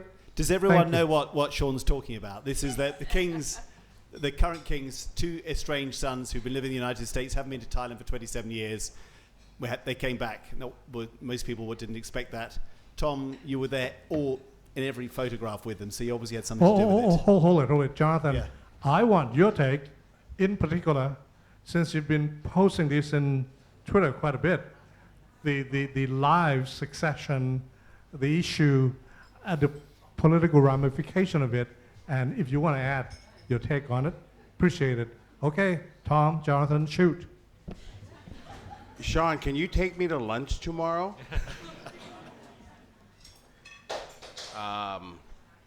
I'm glad you only saw my pictures with them and not like saw my pictures on OnlyFans or something.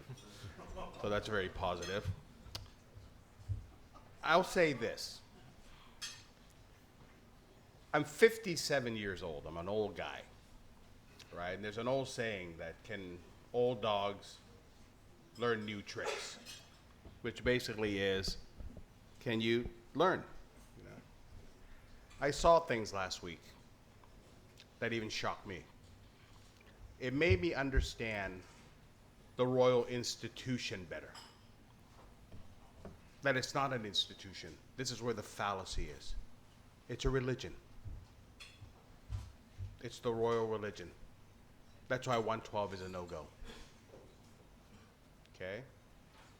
The king's sons, the first one showed up on August 6th.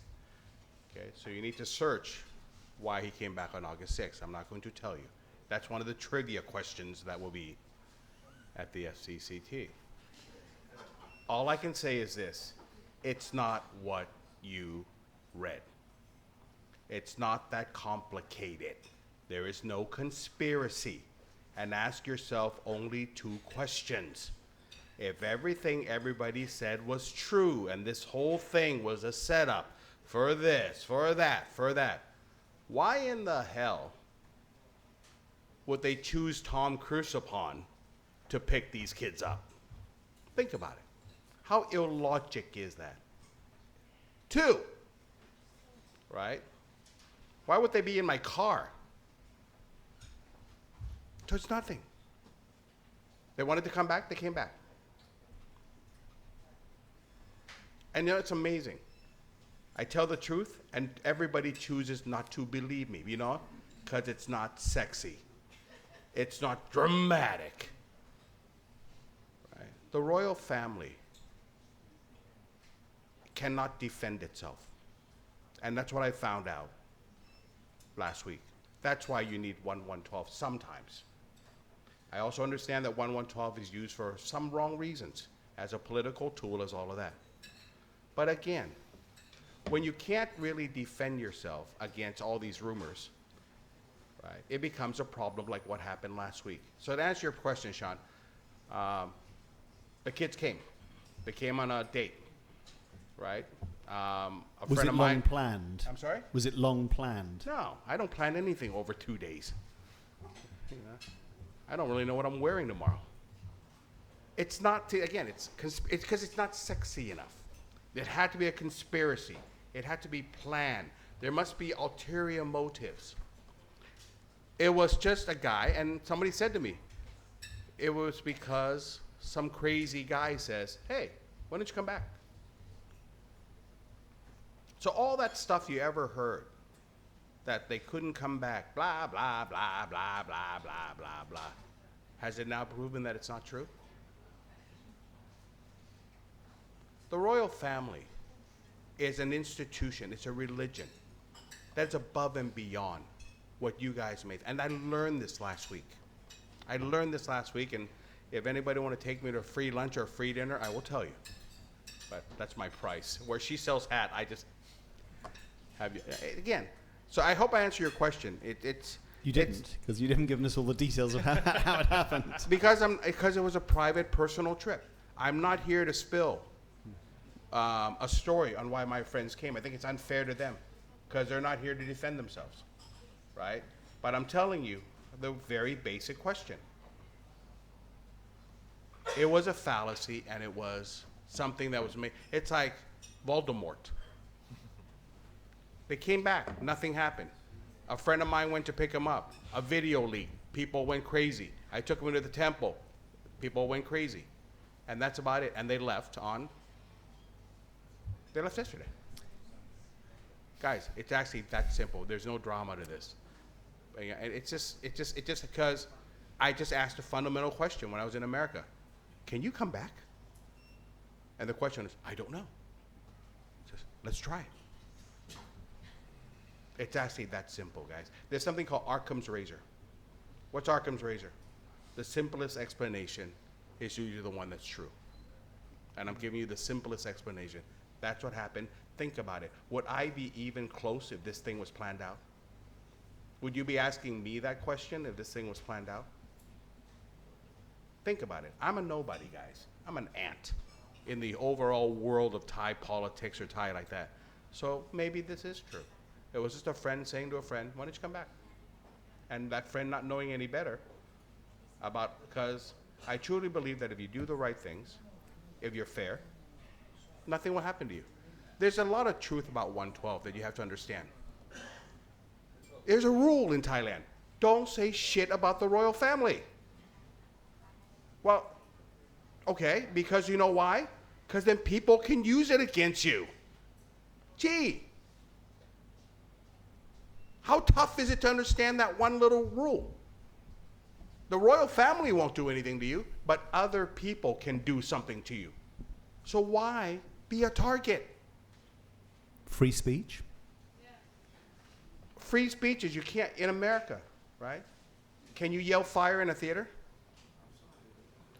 Can Donald Trump? That's a valid can comparison. Donald Trump is arguing right now in court, in Georgia, in Florida, in New York, that what he said was, go find me 112,000 votes. It's free speech. Tom, I don't want to get sidetracked too much, but I will make a simple Jonathan, point. I got to argue with you. If Thai people wanted to change the rules about discussing the monarchy, as we have seen with the whole farrago over 112, they're not going to be allowed to do it. Again, why do you want to discuss it? It's not my job. I'm not saying it's not me. Again, I'm saying that's a fact. I don't want people discussing my family. There's rules. Like, I don't understand PETA, to be honest with you. There is a rule. You don't own shares in a media company. Did you not know that? I know everything I own. Of course he got targeted. Of course he got nailed. Of course people were. But it's like, duh. There's this word in Thailand, ya tai nam tun. Don't die in shallow water. You're saying you want free speech. You want all of this. Not me, but some people do. Again. And you go talk about it in your room. You don't go out in the middle of the room. That's not free speech. Well, you know, brother, it's something like this. Anyway, we are a free speech forum here. Yeah, but, again, and look, relatively. I tell you something. Yeah. Because I believe in free speech. I was born and raised in the U.S., but I'm also taught censorship, cultural norms. It's what the current culture or the current surrounding will accept. Free speech, when it's out of the cultural norm, it's not free speech. It's hurt speech. Cultural norms change. And it will. Anyway. You know why? You know why it's going to change? Because of people like her. But it hasn't changed quick enough for certain people. It would be unfair to ask our other panelists to start getting involved in a discussion on the monarchy, which we really can't have here. You don't mind if I just bring this to a close, Tom, because we're slightly veering off topic. I thought you were going to give us loads of gossip about what these boys are like. They're mystery figures. I'm non-drama, man. No, I don't do drama. Sorry to disappoint you. I don't do drama. It is what it is. And, you know, it is a simple fact. We live in a country of 67 million. Everybody asks me, why aren't we like Singapore? I'm like, you really want to be like Singapore? Right? Give me 5 million people to govern. I can probably figure it out. Right? Why aren't we more like Japan? You want to really be like Japan? I hate going to Japan. All the people are sad. Right? You want to be like Korea? No. I want to be like Thailand. You know, we bitch, we gripe, we complain. You know what free speech is? We get to bitch, gripe, and complain. Tom, I'm going to stop you here just to let Virapat come in. I'm actually going to also ask Panika to come in on this issue. I'm afraid you have probably set the cat among the pigeons here. Don't forget to donate to Move Forward Party. Virapat. That's a key part of my speech. I think Tom's thrown down a gauntlet to you. I may just ask our colleagues here to look at the last video clip of the interview at the airport. You can sense the trembling voice at Kun On's remarks about, I'm so glad to be returning home, and I'm going to be hoping to return home again. It was quite a trembling voice, so that's the first observation, and you can interpret whatever happens. The second observation I have is very, very straightforward. If you fly over from the United States to Thailand, and I don't know how many days the second gentleman spent here. 3. I'm very curious, and perhaps I'll learn about this later. Why so short? That's just a common, ordinary man's question. The final observation for tonight is, if it is so simple, non-drama, why don't we read a scoop about this in Thairat or whatever newspapers most Thai people read about, you know? Instead of looking at Kun On's visiting these places, why don't we have a proper sit down and ask the questions you asked? And he could provide a very straightforward, non-drama answers. Perhaps it's the answers matching Kun Tom's, I'll be very surprised, but hopefully that could be one possibility. So at the end of the day, my point is, these are red herrings. We are facing a very imminent, significant change in Thai politics, whereby we have 2 competing parties. And that's my focus. That's going to be my main focus over the next whatever weeks or years that coming ahead. How to preserve this competing 2-party system, reincarnated. And I hope that I could find ways to work with Kun Cho's friends to try to preserve the system, because at the end of the day, if we get distracted by these visits and whatever charades or pseudo-legitimate mechanisms, we lose grip of the real issue. That is, we have to preserve competing parties in the parliament, and that's the final point I make this evening. I'm going to give the last word to Kun Cho. Your party has specifically advocated amendments to 112, which is a very harsh law, and even some of its, many royalists recognise that, but also not your party, the party that you're connected to, or at least the party you support. Kumpita has made the point every time we need a conversation about the relationship between the people and the monarchy. Tom has just said it's a religion, don't touch it. What do you say? When you say that it's impossible for us to touch 112 and we can never change it, it's just like when you say it is impossible that the Move Forward Party or Future Forward Party will win first in the election. The people made it, and that's not because the party is better than any other party, but because we are a government that represents the value that is closest to what people believe and share right now in this generation. You understand what I mean? We are not a better party. We are not a cleverer party. We are not more experienced party. We are just a party that move closest to people's mind and people's value that they share today, not 50 years ago. That's the only reason that we win the election. And why I speak about this when I answer to 112. Do you believe that these people of this generation really don't care about 112? Do you really believe that? If you really believe that, please go to a cinema. I just watched Oppenheimer and Barbie. And I love both. I love Oppenheimer more, to be honest. Which one did you like better? It's much better. Oppenheimer is much better. Really. I'm a fan of Nolan. Okay, back to the point. No more than 5 people stand up. No more than 5 in the whole cinema. And the only people who always stand up in the cinema, from my experience, are my fellow diplomat friends, because they have to stand up. This is how the value of the people change over the time, and every institution who need to survive need to change and adapt. And it is our honest warning and proposal to the all establishment in this society. But they won't listen. They won't listen. And it's very sad, because you can dissolve the party so many times and the party will stay here, because you cannot dissolve people's belief. But some party can be abolished or dissolved if you don't speak to the mind of the people and you don't share the value that people believe in this time. And that's what we worry.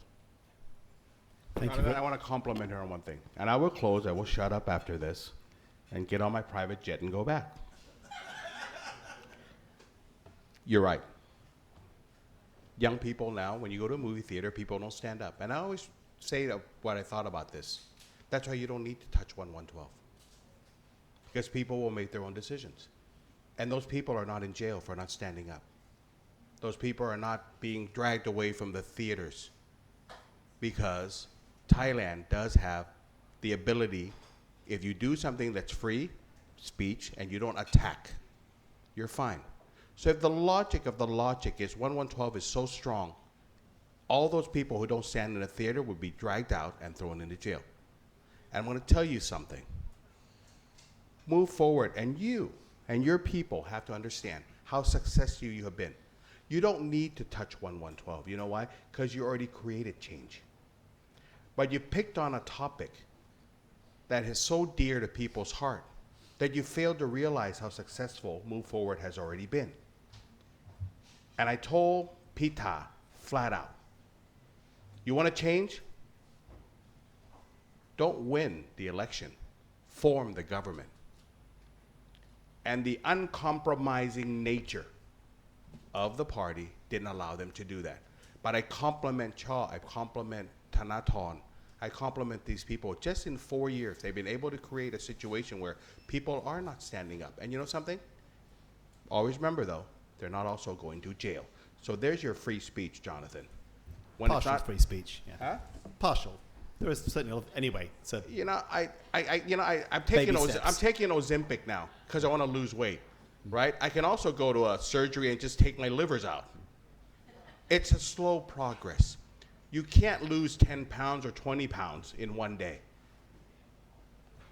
That's why I think Thailand is in such a great place, because they started something that can only, if you're negative about how the country is going to move forward, that means you are negative as to everything you have started. I would come to move forward and says, how positive have we been? How positive have we been in changing the country? You should actually say, because the country is going to be so much better because of everything we've done. We allowed you to not stand in theaters. We allow you to have arguments. We allow you to do all of these things. But yet, for some reason, the party still focuses on the negatives rather than the positives of what they have accomplished.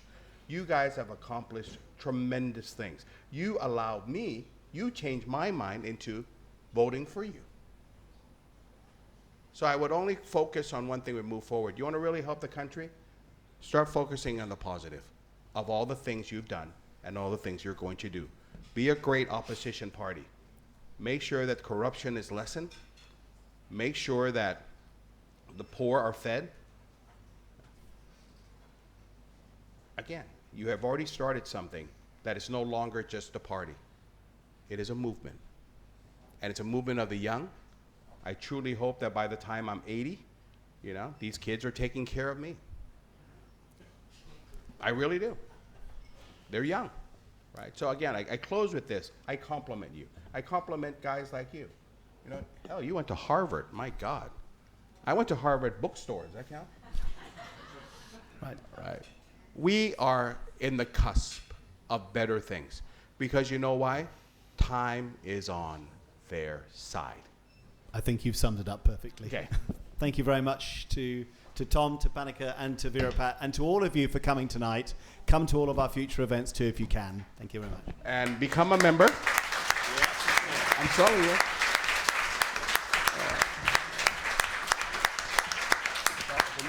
And please donate to Move Forward Party. That's right. And So buy our two new things. collection of t-shirts and hats. No one can leave this room without becoming a member of Jonathan and donating to Move Forward, okay?